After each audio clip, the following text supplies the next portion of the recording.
Neha, welcome back to the channel. Hope you all are doing great.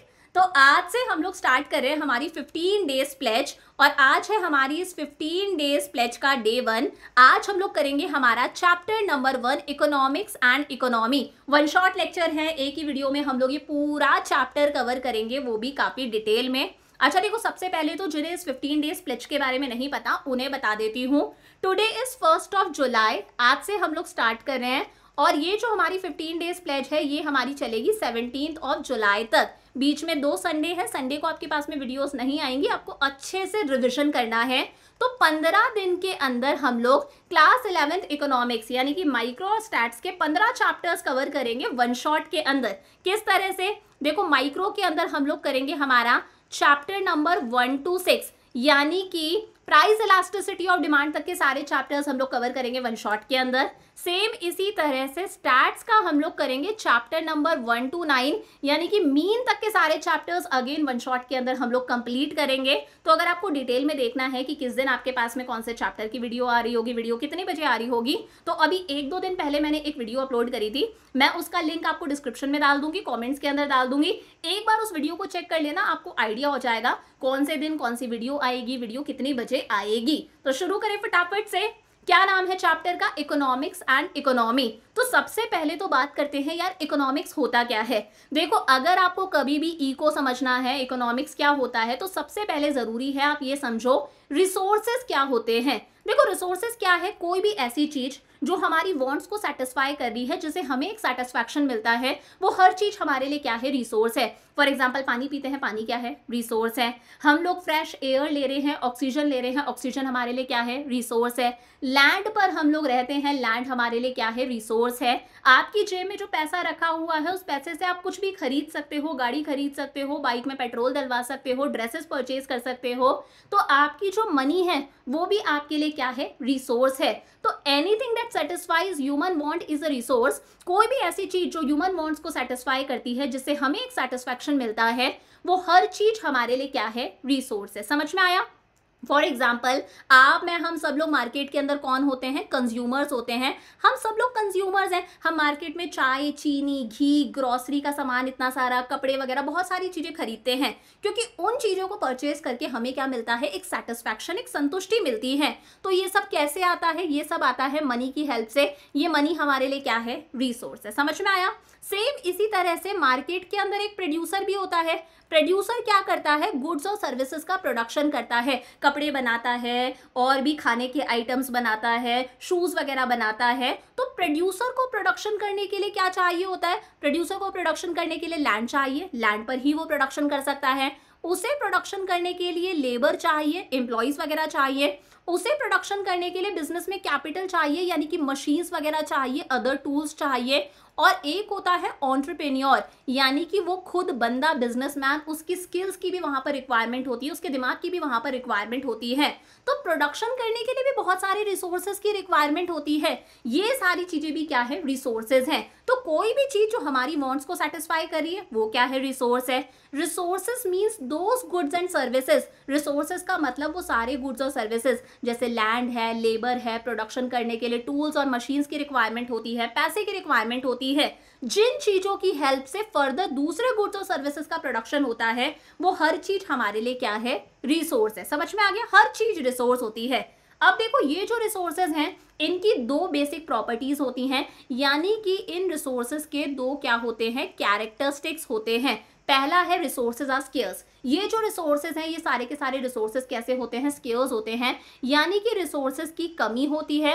Resources कैसे होते हैं? Limited होते हैं। रिसोर्सेज कभी भी अनलिमिटेड नहीं होते। पानी है तो पानी भी लिमिटेड है, पानी की स्केर्सिटी है, तभी शायद पीने वाले पानी के लिए हम बिस्लरी की बॉटल्स खरीदते हैं, घर में हम आरओ वगैरह लगवाते हैं। समझ में आ रहा है? हर तरह के रिसोर्सेज की स्केर्सिटी है। चाहे आप अंबानी की बात कर लो, अंबानी की पास में बहुत पैसा है, स्टिल अंबानी और पैसा कमाते जा रहे हैं। क्यों? क्योंकि उस पैसे की स्केर्सिटी है, पैसे क्या है? लिमिटेड है, पैसे की कमी है। प्लस ये जो रिसोर्सेज होते हैं, इनके ऑल्टरनेटिव यूजेस होते हैं, यानी कि ये जो रिसोर्सेज हैं, इनके मल्टीपल यूजेस होते हैं, इनके बहुत सारे यूजेस होते हैं। फॉर एग्जाम्पल, लैंड है। लैंड क्या है? एक रिसोर्स है जिसकी स्केर्सिटी है, यानी कि कमी है। ठीक है, लेकिन उस लैंड के मल्टीपल यूजेस हैं, ऑल्टरनेटिव यूजेस हैं। आप उस लैंड पर फार्मिंग भी कर सकते हो। ठीक है, आप उसी same piece piece of land पर चाहो तो अपनी फैक्ट्री भी खोल सकते हो, या फिर आप सेम पीस ऑफ लैंड पर कोई बिल्डिंग बनवा सकते हो, रेजिडेंशियल कंस्ट्रक्शन जिसे बोलते हैं, रहने के लिए घर वगैरह बनवा लिया, वहां पर आप अपना ऑफिस भी खोल सकते हो, या फिर वहां पर आप कोई एनजीओ भी खोल सकते हो। तो रिसोर्सेज स्केर्स हैं, लेकिन इन रिसोर्सेज के ऑल्टरनेटिव यूजेस हैं, मल्टीपल यूजेस हैं।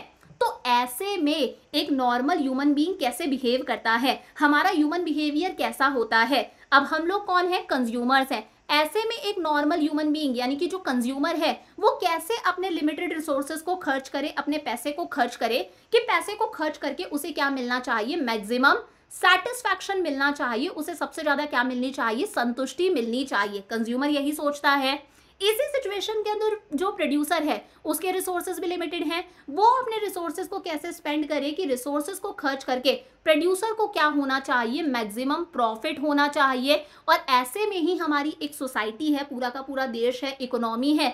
सोसाइटी अपने रिसोर्सेज को कैसे खर्च करे कि सोसाइटी को रिसोर्सेज खर्च करके, चाहे वो कोल है, पेट्रोल है, देश का पैसा है, कुछ भी है, उन रिसोर्सेज को खर्च करके सोसाइटी को मैक्सिमम सोशल वेलफेयर हो, यानी कि सोसाइटी का भला हो।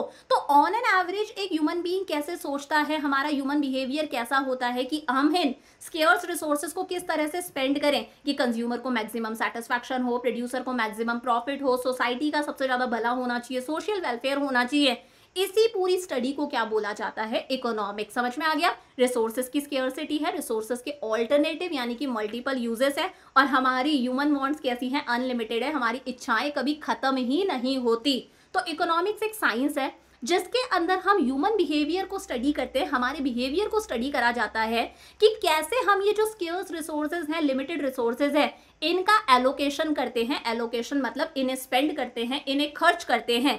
कि अगर हम एक कंज्यूमर हैं तो हम चाहते हैं कि हमारा सेटिस्फैक्शन मैक्सिमम होना चाहिए। अगर हम एक प्रोड्यूसर हैं तो हम अपनी लैंड, अपने लेबर, अपनी टूल्स, मशीनरी, अपने रिसोर्सेज को इस तरह से खर्च करते हैं कि हमारा प्रॉफिट मैक्सिमम होना चाहिए। और अगर हम पूरे के पूरे देश की बात करें, पूरे सोसाइटी की बात करें, तो सोसाइटी अपने पैसे, अपने रिसोर्सेज को इस तरह से खर्च करती है, सो सोसाइटी को मैक्सिमम सोशल वेलफेयर होना चाहिए, सोसाइटी का सबसे ज्यादा भला होना चाहिए। This is economics. तो ये जो इकोनॉमिक्स है ये हमें दो ग्रीक वर्ड से मिला है। एक ग्रीक वर्ड है ओइकोस और दूसरा है नेमन। ओइकोस का मतलब होता है हाउस होल्ड, हाउस होल्ड का मतलब होता है परिवार। आप, मैं, हम सब लोग किसके अंदर आते हैं, हाउस होल्ड के अंदर आते हैं, परिवार के अंदर आते हैं। नेमन का मतलब होता है मैनेजमेंट। तो इकोनॉमिक्स का मतलब हो गया मैनेजमेंट ऑफ हाउस होल्ड, यानी कि ह्यूमन बिहेवियर का मैनेजमेंट, ह्यूमन बिहेवियर को स्टडी करना, दिस इज इकोनॉमिक्स। समझ में आ गया। तो economics is the science of human behaviour. Human behaviour की साइंस है which is concerned with the allocation of scarce resources.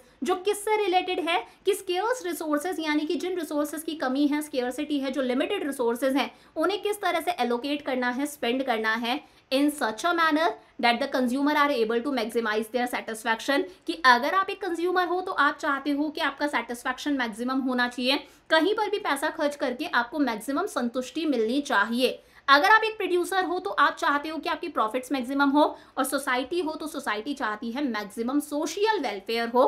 This is economics. Study of human behaviour is economics in relation to allocation of scarce resources. Correct है, चमक गया अच्छे से यहां तक।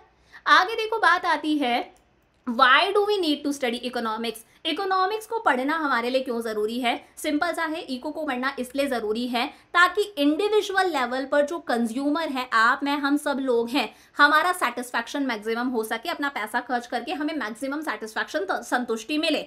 जो प्रोड्यूसर है उसका प्रॉफिट मैक्सिमम हो, और जो इकोनॉमी है यानी कि जो पूरी की पूरी कंट्री है, जो हमारी सोसाइटी है, उसका भला होना चाहिए, उसका सोशल वेलफेयर होना चाहिए। सोशल वेलफेयर मतलब सबका भला हो। हमारी जो सोसाइटी का बैकवर्ड सेक्शन है, पुअर सेक्शन है, वीकर सेक्शन है, उनका भी भला होना चाहिए, उनका भी अपलिफ्टमेंट हो। This is economics. इसलिए इको पढ़ना हमारे लिए जरूरी है। अब देखो, जब हम इको पढ़ते हैं तो दो वर्ड्स हमेशा हमें देखने को मिलते हैं। एक होता है स्केर्सिटी और दूसरा होता है चॉइस। स्केर्सिटी और चॉइस बहुत जरूरी है इको के लिए, ये इको के एसेंस है। स्केर्सिटी का मतलब क्या होता है, मैंने पीछे भी आपको बताया, जब किसी चीज की कमी होती है, जब किसी चीज की शॉर्टेज होती है, उसे हम लोग क्या बोलते हैं, स्केर्सिटी बोलते हैं ना। बेंगलुरु में पानी की स्केर्सिटी चल रही है, यानी कि कमी चल रही है। तो स्केर्सिटी का मतलब है किसी भी चीज की शॉर्टेज होना। What you have is less than, what you wish to have, आपको इतना चाहिए, लेकिन अगर कोई चीज आपके पास में सिर्फ इतनी सी है, इसका मतलब स्केर्सिटी है। और जब किसी चीज की कमी होती है तो हमें चूज करना पड़ता है कि यार इन रिसोर्सेज जिनकी कमी है, इन रिसोर्सेज को हम कहाँ पर स्पेंड करें। तो बोलते हैं choice is the outcome of scarcity. Scarcity है, उसकी वजह से चॉइस का जन्म हो रहा है। मैंने कहा आपके पास में लैंड है, लैंड की स्केर्सिटी है, तो आपको चूज करना पड़ेगा कि यार इस लैंड पर मैं फार्मिंग करूं या फिर यहाँ पर मैं रेजिडेंशियल कंस्ट्रक्शन करूं, घर बनाऊं, अपना ऑफिस बनाऊं, कोई एनजीओ खोलूं। आपको सोचना पड़ेगा। तो आपके सामने जितने भी ऑल्टरनेटिव्स है, जितने भी ऑप्शंस है, उनमें से बेस्ट को आप सिलेक्ट करते हो, आपको चूज करना पड़ेगा। क्यों? क्योंकि रिसोर्सेज स्केर्स है और इन रिसोर्सेज के ऑल्टरनेटिव यूजेस हैं। तो स्केर्सिटी होगी तो हमें चूज करना पड़ेगा, यानी कि हमें डिसीजंस लेने पड़ेंगे, और इसी को हम लोग क्या बोलते हैं? इकोनॉमिक्स। समझ में आया? आगे आता है इकोनॉमिक प्रॉब्लम क्या होती है। देखो, हमें पता है हमारे रिसोर्सेज की क्या है? स्केर्सिटी है। स्केर्सिटी है तो हमें क्या करना पड़ेगा? हमें चूज करना पड़ेगा। हमारे सामने प्रॉब्लम ऑफ चॉइस आता है। इसी प्रॉब्लम ऑफ चॉइस को बोला जाता है इकोनॉमिक प्रॉब्लम। वही लिखा है, economic problem means the problem of choice, कि हमें चूज करना पड़ेगा। और the problem of allocation of scarce resources to different uses, हमें सोचना पड़ेगा कि ये जो स्केर्स रिसोर्सेज है जिनकी कमी है, इन्हें किस तरह से एलोकेट यानी कि स्पेंड, खर्च करना है अलग अलग यूजेस पर। तो ये जो चूज करने वाला काम है, इस पूरी प्रॉब्लम को क्या बोला जाता है? Economic problem. The allocation of the limited resources, limited resources को किस तरह से खर्च करना है, पहली चीज तो ये। And the distribution of the final mix of goods and services. सबसे पहले तो प्रोड्यूसर भाई साहब सोचेंगे कि उनके पास में जो लिमिटेड रिसोर्सेज हैं, लैंड है, लेबर है, टूल्स है, मशीनें वगैरह है, पैसा है, उन्हें वो कहाँ खर्च करें, कौन से गुड्स और सर्विसेज का प्रोडक्शन करें। समझ में आया? गुड्स और सर्विसेज का प्रोडक्शन हो गया।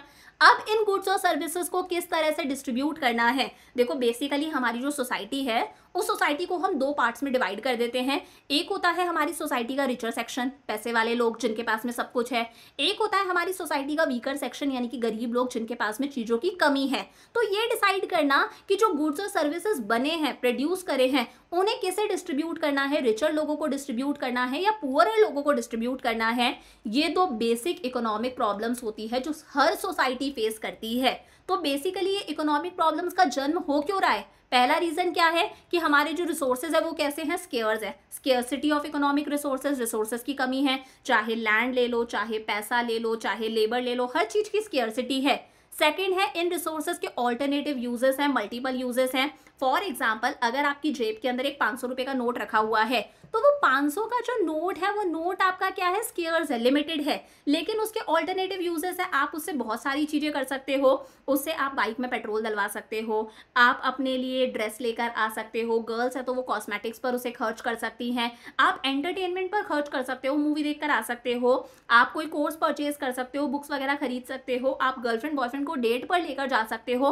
तो उनके ऑल्टरनेटिव यूजेस हैं। और हमारी जो ह्यूमन बॉन्ड्स है वो कैसी हैं? अनलिमिटेड है। हमारी इच्छाएं कभी खत्म नहीं होती, हमारी इच्छाएं अनलिमिटेड है। हमें ये चाहिए, वो चाहिए, कुछ ना कुछ हमें चाहिए। समझ में आया? तो ये तीन कारण है जिसकी वजह से किसका जन्म होता है? इकोनॉमिक प्रॉब्लम्स का जन्म होता है। समझ में आ गया? अब देखो, इको की दो ब्रांचेस होती है, एक होती है माइक्रो इकोनॉमिक्स और एक होती है मैक्रो इकोनॉमिक्स। हमें पता है रिसोर्सेज की क्या है? स्केर्सिटी है। स्केर्सिटी है तो हमें क्या करना पड़ेगा? चूज करना पड़ेगा। और चूज करने को ही हम लोग क्या बोलते हैं? Economic problem. क्या बोलते हैं? Economic problem.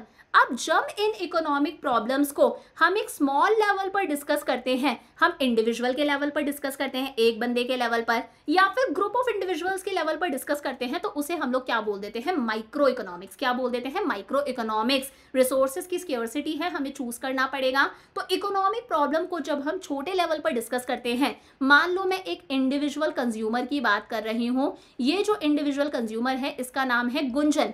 गुंजन सोच रही है कि वो अपने पैसे को कहाँ खर्च करे कि पैसे को खर्च करके उसे मैक्सिमम सेटिस्फैक्शन मिले। वो सोच रही है मैं ये वाला टॉप लूं, या फिर मैं ये वाली ड्रेस लूं, मैं खाने पर पैसे को खर्च करूं, मैं किसी को गिफ्ट दे दूं, मैं पढ़ाई पर पैसे को खर्च करूं। तो उसके दिमाग में बहुत सारी चीजें आ रही है। 500 का नोट रखा हुआ है, 500 के नोट में बहुत सारी चीजें हो सकती है। गुंजन सोच सकती है मैं मेरे लिए ड्रेस ले आऊं, या फिर मैं मेरे लिए कॉस्मेटिक्स ले आऊं, या फिर गुंजन के दिमाग में आएगा कोई बुक्स खरीद लेती हूँ, कोई कोर्स परचेज कर लेती हूँ।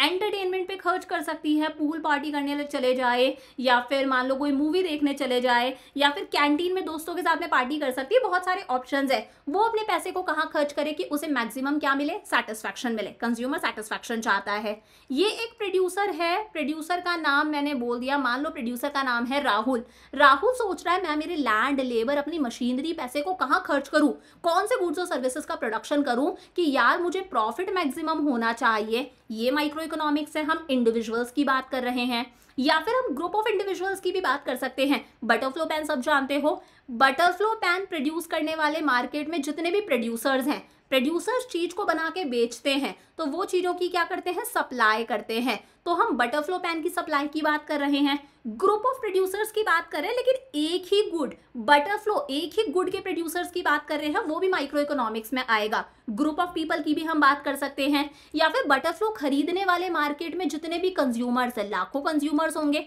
हम सबकी डिमांड की बात कर रहे हैं कि कौन कितने बटरफ्लोस खरीदता है, वो भी माइक्रो इकोनॉमिक्स के अंदर ही आएगा, क्योंकि हम एक गुड के डिमांड और सप्लाई की बात कर रहे हैं। This is micro economics.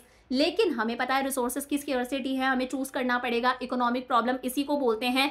जब इस चीज को हम एक लार्ज लेवल पर स्टडी करते हैं, यानी कि जब हम पूरी की पूरी कंट्री की बात कर रहे हैं, जब हम पूरे देश की बात कर रहे हैं, उसे हम लोग क्या बोलते हैं, मैक्रो इकोनॉमिक्स। तो यहाँ पर हम कभी भी एक इंडिविजुअल कंज्यूमर की बात नहीं करते, एक इंडिविजुअल प्रोड्यूसर की बात नहीं करते, थोड़े से प्रोड्यूसर्स की सप्लाई या फिर थोड़े से कंज्यूमर्स के डिमांड की बात नहीं करते। यहाँ पर हमारे देश में जितने भी गुड्स और सर्विसेज हैं, उनका जितना भी प्रोडक्शन हो रहा है, यानी कि देश में जितने भी गुड्स और सर्विसेज हैं, टोटल जितना भी प्रोडक्शन हो रहा है, उसकी मार्केट वैल्यू को जीडीपी बोलते हैं, ग्रॉस डोमेस्टिक प्रोडक्ट। हम इसकी बात करते हैं। देश के अंदर कितना अनएम्प्लॉयमेंट है, यानी कि कितनी बेरोजगारी है, हम इसकी यहाँ पर बात करते हैं। हम बात करते हैं देश के अंदर कितनी पॉवर्टी है, यानी कि गरीबी है। कई बार होता है कि हर चीज की प्राइसेस इंक्रीज होती रहती है, महंगाई जिसे बोलते हैं, इंग्लिश में उसे इन्फ्लेशन कहते हैं। हम इन्फ्लेशन की यहाँ पर बात करते हैं।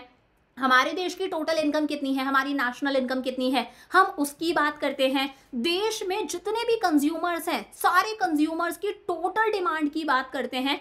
टोटल जितने भी गुड्स और सर्विसेज की वो डिमांड करे, मैं एक गुड की बात नहीं करी बटरफ्लो की, मार्केट में जितने भी गुड्स और सर्विसेज प्रोड्यूस हो रहे हैं, उन सब की सारे के सारे कंज्यूमर्स कितनी डिमांड कर रहे हैं, तो इसे हम लोग क्या बोलेंगे, एग्रीगेट डिमांड। क्या बोलेंगे, एग्रीगेट मतलब होता है टोटल, एग्रीगेट डिमांड की बात करते हैं। जितने भी प्रोड्यूसर्स हैं वो जितने भी गुड्स और सर्विसेज का प्रोडक्शन कर रहे हैं, उसे हम लोग क्या बोलेंगे, एग्रीगेट सप्लाई। यहाँ पर इस तरह के बड़े मुद्दों को डिस्कस करा जाता है, सरकार का बजट आता है, आरबीआई कोई ना कोई पॉलिसी चेंज करता है, दैट इज मैक्रो इकोनॉमिक्स। तो जब हम किसी भी इकोनॉमिक प्रॉब्लम को छोटे लेवल पर पढ़ते हैं, दैट इज माइक्रो इकोनॉमिक्स। जब हम इकोनॉमिक प्रॉब्लम को एक बड़े लेवल पर स्टडी करते हैं, दैट इज मैक्रो इकोनॉमिक्स। तो माइक्रो इकोनॉमिक्स देखकर समझ में आ रहा है कहां से आया है, ग्रीक वर्ड MIKROS से आया है, माइक्रो से, जिसका मतलब होता है small. Micro economic studies economic problems. यहाँ पर हम इकोनॉमिक प्रॉब्लम यानी कि स्केर्सिटी है तो हमें चूज करना पड़ेगा।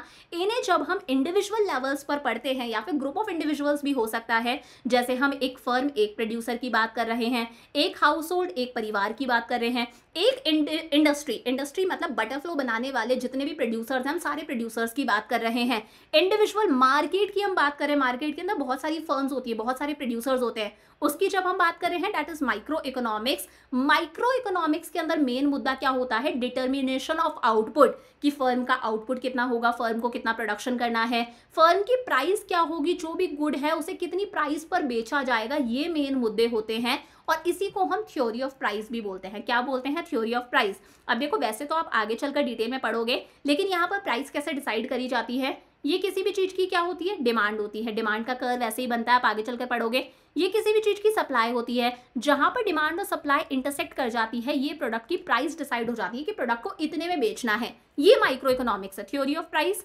एक होता है मैक्रो इकोनॉमिक्स। मैक्रो इकोनॉमिक्स आया है ग्रीक वर्ड MAKROS से, जिसका मतलब होता है लार्ज। जब हम किसी इकोनॉमिक प्रॉब्लम यानी कि problem of scarcity and choice को पूरी इकोनॉमी के लेवल पर पढ़ते हैं, at the level of economy as a whole, जब हम पूरे देश के लेवल पर पढ़ते हैं, उसे हम मैक्रो इकोनॉमिक्स बोलते हैं। एग्रीगेट्स की बात करते हैं, टोटल की बात करते हैं, जैसे नेशनल इनकम कितनी है हमारे देश में जितने भी कंज्यूमर्स हैं वो सारे के सारे गुड्स और सर्विसेज पर टोटल कितना खर्चा कर रहे हैं। जनरल प्राइस लेवल, जब देश के अंदर हर चीज की प्राइसेस इंक्रीज होती हैं उसे हम लोग क्या बोलते हैं, इन्फ्लेशन। जब देश के अंदर हर चीज की प्राइसेस डिक्रीज होती है उसे हम लोग क्या बोलते हैं, डिफ्लेशन।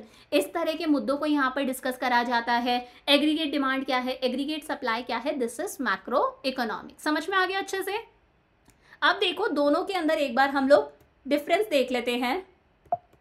सबसे पहले बात करते हैं माइक्रो इकोनॉमिक्स और मैक्रो इकोनॉमिक्स दोनों में क्या डिफरेंस है। देखो मीनिंग की बात करते हैं, माइक्रो इकोनॉमिक्स के अंदर हम किसी भी इकोनॉमिक प्रॉब्लम को इंडिविजुअल लेवल पर स्टडी करते हैं कि एक इंडिविजुअल फर्म की हम लोगों ने बात कर ली, इंडिविजुअल परिवार की हम लोगों ने बात कर ली, इंडिविजुअल कंज्यूमर की हम लोगों ने बात कर ली। लेकिन मैक्रो इकोनॉमिक्स के अंदर हम किसी भी इकोनॉमिक प्रॉब्लम को, इकोनॉमिक इशू को पूरे देश के लेवल पर स्टडी करते हैं, यानी कि इकोनॉमी एज अ होल, पूरे देश की हम लोग बात करते हैं। सेंट्रल इशू क्या है माइक्रो इकोनॉमिक्स में, हम लोग देखते हैं कि एक जो इंडिविजुअल प्रोड्यूसर है वो अपने कितना प्रोडक्शन करेगा, डिटर्मिनेशन ऑफ आउटपुट, मतलब इंडिविजुअल प्रोड्यूसर का प्रोडक्शन कितना होगा, उसका आउटपुट कितना होगा, उसके प्रोडक्ट की क्या प्राइस होगी। प्राइस मैंने आपको बता दिया हम कैसे निकालते हैं, ये डिमांड है और ये हमारे पास में सप्लाई है, तो इस तरह से प्राइस डिसाइड हो जाती है। लेकिन मैक्रो इकोनॉमिक्स में मेन मुद्दा है कि एग्रीगेट आउटपुट कितना होगा। देश में हमारे जो तीनों सेक्टर्स होते हैं, primary sector, secondary sector, tertiary sector, आप 9th-10th में पढ़ के आए होंगे, तीनों सेक्टर्स का टोटल प्रोडक्शन कितना होगा, टोटल प्रोडक्शन की मार्केट वैल्यू को बोला जाता है एग्रीगेट आउटपुट कितना होगा, हमारे देश का जीडीपी कितना होगा, जनरल प्राइस लेवल क्या है, देश में इन्फ्लेशन है या डिफ्लेशन है। अजम्पशन मतलब हम क्या मान के चल रहे हैं। देखो जब हम माइक्रो इकोनॉमिक्स पढ़ते हैं तो हम ये मान के चलते हैं कि मैक्रो से रिलेटेड जो सारी की सारी चीजें हैं वो सारी चीजें कैसी हैं, कांस्टेंट है। जब हम माइक्रो पढ़ते हैं तो हम मैक्रो से रिलेटेड, जैसे मैक्रो में एग्रीगेट डिमांड आता है, एग्रीगेट सप्लाई आता है, ये सारी चीजें हम मान के चलेंगे कांस्टेंट है। माइक्रो पढ़ रहे हो तो मान के चलोगे मैक्रो की सारी चीजें कांस्टेंट है। और जब हम मैक्रो इकोनॉमिक्स पढ़ते हैं तो we assume micro variables remain constant, कि माइक्रो से रिलेटेड सारी चीजें कांस्टेंट हैं। माइक्रो से रिलेटेड मतलब इंडिविजुअल की डिमांड में कोई चेंज नहीं आ रहा, इंडिविजुअल प्रोड्यूसर की सप्लाई में कोई चेंज नहीं आ रहा। माइक्रो पढ़ रहे हो तो मैक्रो की सारी चीजें कांस्टेंट मानो, मैक्रो पढ़ रहे हो तो माइक्रो की सारी चीजें कांस्टेंट मानो। सेंट्रल रोल माइक्रो इकोनॉमिक्स के अंदर मेन रोल किसका होता है, डिमांड और सप्लाई का होता है। मेन रोल डिमांड और सप्लाई का है। Like the problem of product pricing, जैसे डिमांड ये है, सप्लाई ये है, इसके हेल्प से हम प्रोडक्ट की प्राइस डिसाइड करते हैं। लेकिन मैक्रो के अंदर मेन रोल किसका होता है, यहाँ पर गवर्नमेंट पॉलिसीज होती है, सरकार का रोल होता है। गवर्नमेंट की जितनी भी पॉलिसीज होती है, गवर्नमेंट की पॉलिसीज होती है कि हमसे कितना टैक्सेस लेना है, ठीक है, सरकार अपने पैसे को कहाँ कहाँ पर खर्च करेगी। तो ये जो गवर्नमेंट की पॉलिसीज होती हैं इसी को हम लोग क्या बोलते हैं, फिस्कल पॉलिसी। क्या कहते हैं, फिस्कल पॉलिसी या फिर बजटरी पॉलिसी भी बोलते हैं। आप जो क्लास 12th के अंदर पढ़ोगे तो यहाँ पर हम फिस्कल पॉलिसी के बारे में बोलते हैं। हमारे सारे के सारे जितने भी देश के अंदर बैंक्स है, सारे बैंक्स का पापा कौन है, सारे बैंक्स का पापा है RBI, reserve bank of India. Reserve bank of India पैसे से रिलेटेड पॉलिसीज बनाता है जिसे हम लोग बोलते हैं मॉनेटरी पॉलिसी। क्या बोलते हैं, मॉनेटरी पॉलिसी। ये क्लास 12th की चीजें हैं। तो यहाँ पर हम आरबीआई की मॉनेटरी पॉलिसीज को पढ़ते हैं, सरकार की फिस्कल पॉलिसीज के बारे में पढ़ते हैं, बड़े मुद्दे डिस्कस करते हैं कि देश में अनएम्प्लॉयमेंट, बेरोजगारी कितनी है, गरीबी कितनी है, पॉवर्टी, इन्फ्लेशन, महंगाई कितनी है। माइक्रो का दूसरा नाम है थ्योरी ऑफ प्राइस, बहुत इंपॉर्टेंट है। और मैक्रो का दूसरा नाम है theory of income and employment, again बहुत इंपॉर्टेंट है। माइक्रो का दूसरा नाम थ्योरी ऑफ प्राइस, मैक्रो का दूसरा नाम है theory of income and employment. समझ में आ गया। आगे देखो बात करते हैं पॉजिटिव एंड नॉर्मेटिव इकोनॉमिक्स। बहुत ही आसान सा है। देखो पॉजिटिव इकोनॉमिक्स का मतलब क्या होता है, जब भी हम किसी फैक्ट की बात कर रहे हैं, किसी भी चीज की बात कर रहे हैं जो पास्ट से रिलेटेड है, किससे रिलेटेड है, जो पास्ट से रिलेटेड है या फिर प्रेजेंट से रिलेटेड है, फ्यूचर से रिलेटेड है। जब हम पास्ट के किसी इवेंट की बात कर रहे हैं, जब हम प्रेजेंट के किसी इवेंट की बात कर रहे हैं, या फिर हम फ्यूचर के किसी इवेंट की बात कर रहे हैं कि पास्ट में ऐसा हुआ था, प्रेजेंट में ऐसा हो रहा है, फ्यूचर में ऐसा होगा, भूत भविष्य वर्तमान, ठीक है। और ये सारी की सारी चीजें किस पर बेस्ड हैं, ये सारी की सारी चीजें फैक्ट्स पर बेस्ड हैं, ये सारी की सारी चीजें फिगर्स पर बेस्ड हैं कि इन चीजों को हम वेरीफाई कर सकते हैं कि ये जो चीजें हैं वो सही हैं या गलत हैं। इसे हम लोग बोलते हैं पॉजिटिव इकोनॉमिक्स। फॉर एग्जाम्पल मैंने बोला India got independence on 15th of August 1947। तो ये क्या है, एक पास्ट से रिलेटेड फैक्ट है जिसे आप वेरीफाई कर सकते हो, चेक करके बता सकते हो कि नेहा मैम सही बोल रही है या गलत बोल रही है। गलत भी हो सकता है, गलत भी पॉजिटिव इकोनॉमिक्स में ही आएगा।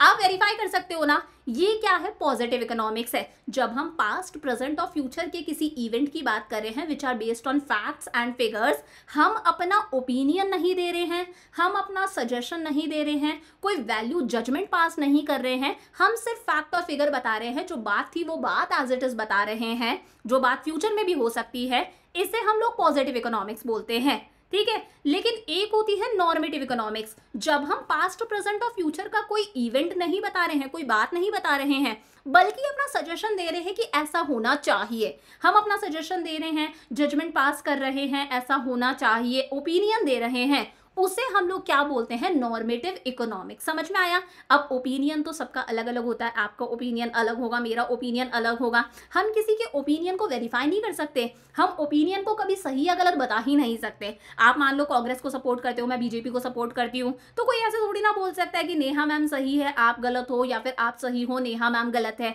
ऐसा पॉसिबल नहीं है। ये क्या होता है, नॉर्मेटिव इकोनॉमिक्स। तो पॉजिटिव इकोनॉमिक्स के अंदर हम किसी भी इकोनॉमिक इशू, इकोनॉमिक प्रॉब्लम की बात करते हैं जो पास्ट, प्रेजेंट और फ्यूचर से रिलेटेड है, जिसे हम फैक्ट्स और फिगर्स की हेल्प से डिस्कस करते हैं, जिन्हें वेरीफाई करा जा सकता है। फॉर एग्जांपल, मैंने कहा आज जो है वो पीएम की एक मीटिंग हुई थी, प्राइम मिनिस्टर की एक रैली टाइप हुई थी, और उस रैली को 1.5 लाख लोगों ने अटेंड करा। ठीक है, ये क्या है, पॉजिटिव इकोनॉमिक्स है, it is based on facts and figures. अब देखा गया कि एक्चुअली मैं गलत हूं, इस रैली को 2 लाख लोगों ने अटेंड करा था, तो मेरा स्टेटमेंट गलत हो गया। गलत भी हो सकता है, सही भी हो सकता है, किस में आएगा, पॉजिटिव इकोनॉमिक्स के अंदर आएगा। तो कैरेक्टरिस्टिक्स क्या है, यहाँ पर हम किसी भी इकोनॉमिक प्रॉब्लम की बात करते हैं जो पास्ट, प्रेजेंट और फ्यूचर से रिलेटेड है, बात हम फैक्ट्स और फिगर्स के बेसिस पर कर रहे हैं। इन स्टेटमेंट्स को वेरीफाई करा जा सकता है कि जो स्टेटमेंट मैंने दिया है वो ट्रू है या फॉल्स है। वो ट्रू भी हो सकता है, फॉल्स भी हो सकता है, दोनों किस में आते हैं, पॉजिटिव के अंदर। यहाँ पर हम हमारा ओपिनियन नहीं दे रहे हैं, सजेशन नहीं दे रहे हैं, हम कोई जजमेंट पास नहीं कर रहे हैं, जजमेंटल हम नहीं हो रहे, ये किस में आता है, पॉजिटिव इकोनॉमिक्स के अंदर। लेकिन नॉर्मेटिव इकोनॉमिक्स में हम what was, what is, what would be, उसकी बात नहीं करते, क्या था, क्या है, क्या होगा।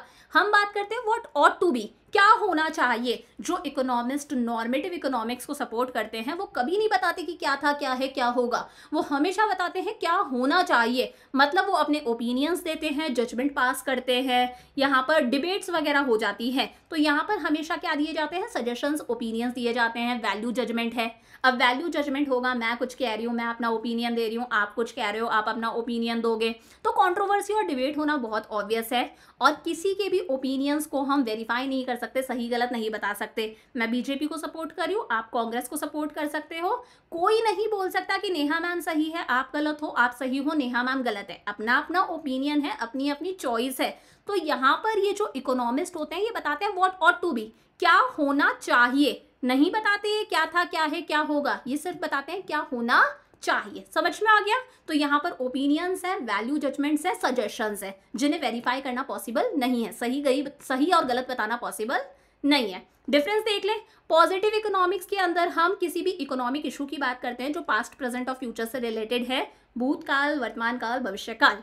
और नॉर्मेटिव इकोनॉमिक्स के अंदर हम इकोनॉमिस्ट बताते हैं क्या होना चाहिए, वो अपना ओपिनियन देते हैं। ठीक है, पॉजिटिव इकोनॉमिक्स रिलेटेड है व्हाट वाज, क्या था, व्हाट इज, क्या है, एंड व्हाट वुड बी, क्या होगा।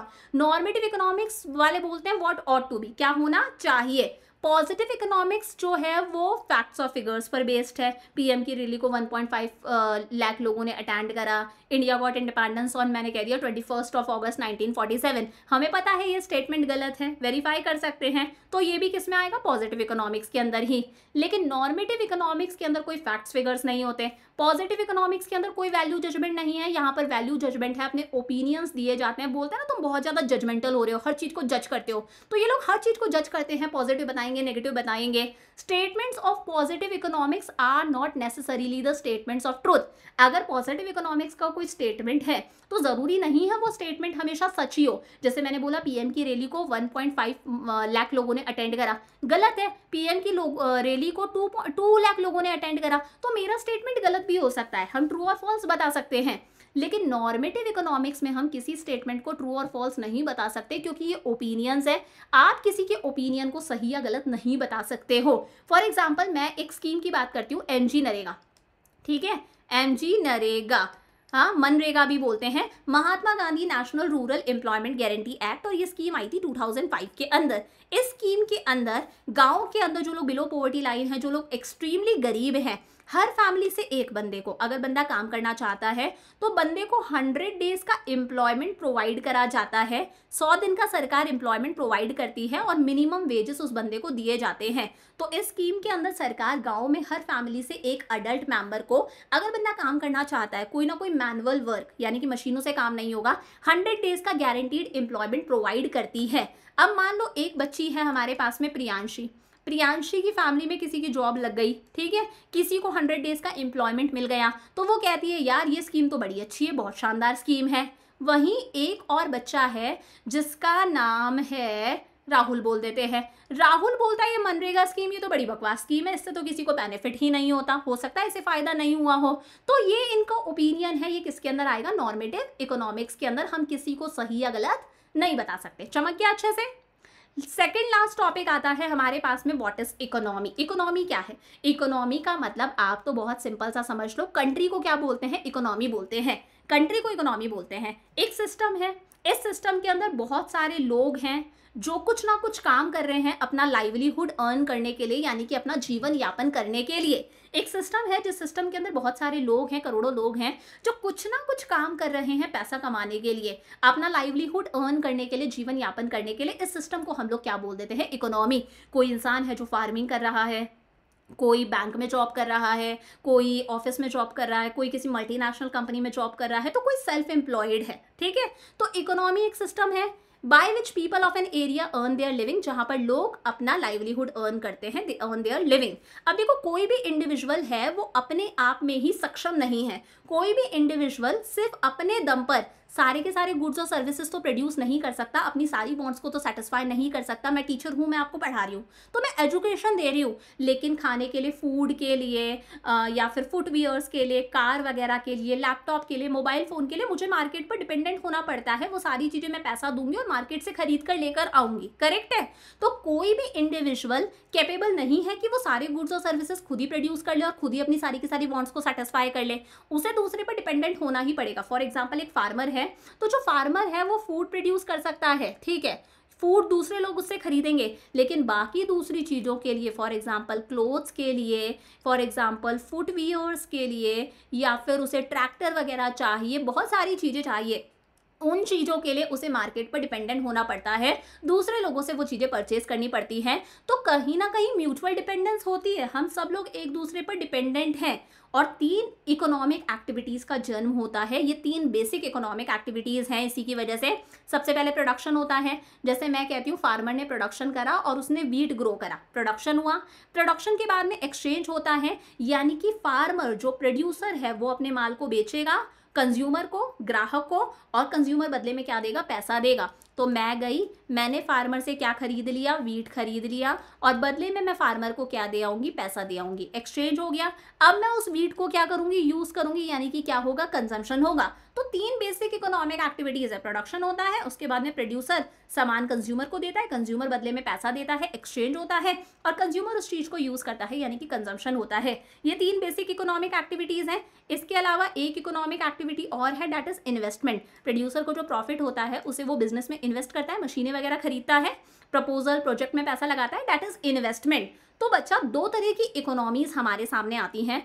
एक होती है सिंपल इकोनॉमी, बहुत ही सिंपल इकोनॉमी, और एक होती है कॉम्प्लेक्स इकोनॉमी, ठीक है। सिंपल इकोनॉमी के अंदर लोगों की इनकम कम होती है, लोगों के हाथ में पैसा कम होता है, लोगों की इनकम कम है, लोगों के हाथ में पैसा कम है, लोग डिमांड कम करेंगे, डिमांड कम करेंगे तो ऑब्वियसली बात है एक्सचेंज कम होता है, ये म्यूचुअल इंटरडिपेंडेंस बहुत कम होती है। सिंपल इकोनॉमी वो इकोनॉमी है जहां पर ये जो एक्सचेंज है, ये जो इंटरडिपेंडेंस है, ये मॉडरेट है, यानी कि कम होता है, क्योंकि लोगों के पास में पैसा कम है तो लोग डिमांड कम करेंगे, एक्सचेंज कम होगा, इंटरडिपेंडेंस कम है।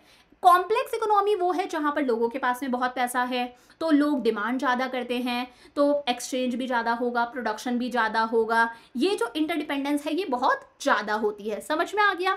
तो सिंपल सा डिफरेंस है, सिंपल इकोनॉमी में लोगों की इनकम कम होती है, कॉम्प्लेक्स इकोनॉमी में लोगों की इनकम ज़्यादा होती है।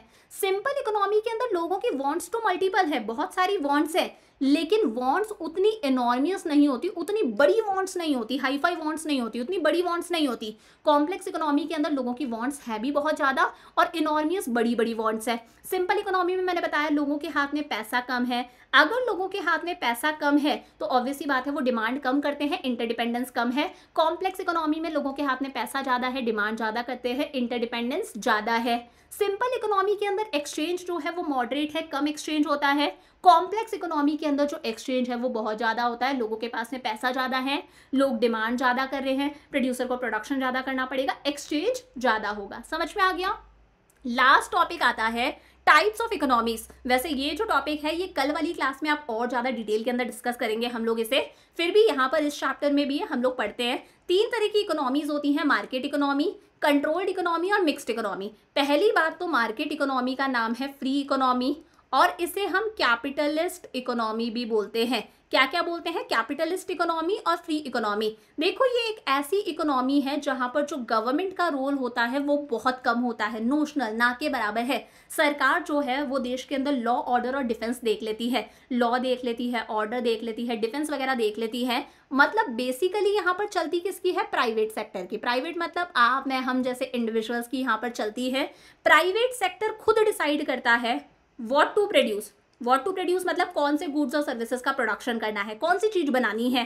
हाउ टू प्रोड्यूस, गुड्स और सर्विसेज का प्रोडक्शन कैसे करना है, गुड्स और सर्विसेज कैसे बनाने हैं, यानी कि लेबर की हेल्प से ज़्यादा प्रोडक्शन करना है या फिर ज़्यादा से ज़्यादा काम मशीनों की हेल्प से करना है। और लास्ट है for whom to produce, goods और सर्विसेज बना लिए, अब इन गुड्स और सर्विसेज को किसे बेचना है, गुड्स और सर्विसेज को बना के रिच लोगों को बेचना है या पुअर लोगों को बेचना है। ये तीनों डिसीजंस जो है वो प्राइवेट सेक्टर खुद लेता है, सरकार का इंटरफेरेंस नहीं होता। और प्राइवेट सेक्टर का मेन मकसद सिर्फ और सिर्फ क्या होता है? Profit maximisation. प्राइवेट सेक्टर अपने बारे में सोचता है, वो सोशल वेलफेयर, लोगों की भलाई के बारे में नहीं सोचता। तो मार्केट इकोनॉमी मतलब फ्री और कैपिटलिस्ट इकोनॉमी। सरकार का रोल नोशनल है, ना के बराबर है। प्राइवेट सेक्टर की, प्राइवेट इंडिविजुअल्स की, हम लोगों की चलती है, हम लोग खुद डिसाइड करते हैं व्हाट टू प्रोड्यूस, कौन से गुड्स और सर्विसेज बनाने हैं, हाउ टू प्रोड्यूस, गुड्स और सर्विसेज कैसे बनाने हैं, for whom to produce, goods और सर्विसेज बना के किसको बेचने हैं, और हमारा मेन मकसद है प्रॉफिट मैक्सिमाइजेशन।